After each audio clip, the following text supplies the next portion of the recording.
જય હિન્દ, નમસ્કાર। જો કોઈ તમને કહે કે તમારા ખાતામાં થોડા પૈસા આવશે, તમે ફક્ત ટ્રાન્સફર કરી દેજો, કમિશન મળશે, સાંભળવામાં સામાન્ય લાગે છે ને, પણ આ જ વાત તમને મ્યુલ એકાઉન્ટ ફ્રોડમાં ફસાવી શકે છે। અને તમે શું કરો છો? એના કહેવાથી પૈસા ટ્રાન્સફર કરો છો વિચાર્યા વિના, પણ તપાસ થાય ત્યારે એ ગુનો તમારા નામે ચડી જાય છે। મ્યુલ એકાઉન્ટ એટલે શું?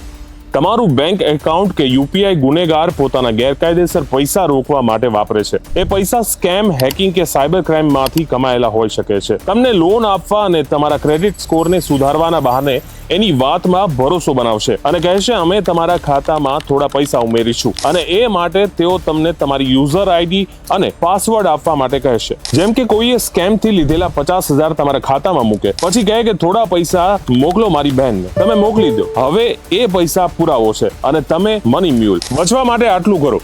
અજાણ્યા વ્યક્તિને બેંક, યુપીઆઈ કે એટીએમ ની માહિતી ક્યારેય ના આપો। પૈસા ટ્રાન્સફર કરવાથી કમિશન જેવી ઓફરથી દૂર રહો। કોઈ શંકાસ્પદ પૈસા આપે તો તરત જ બેંક અને પોલીસને જાણ કરો।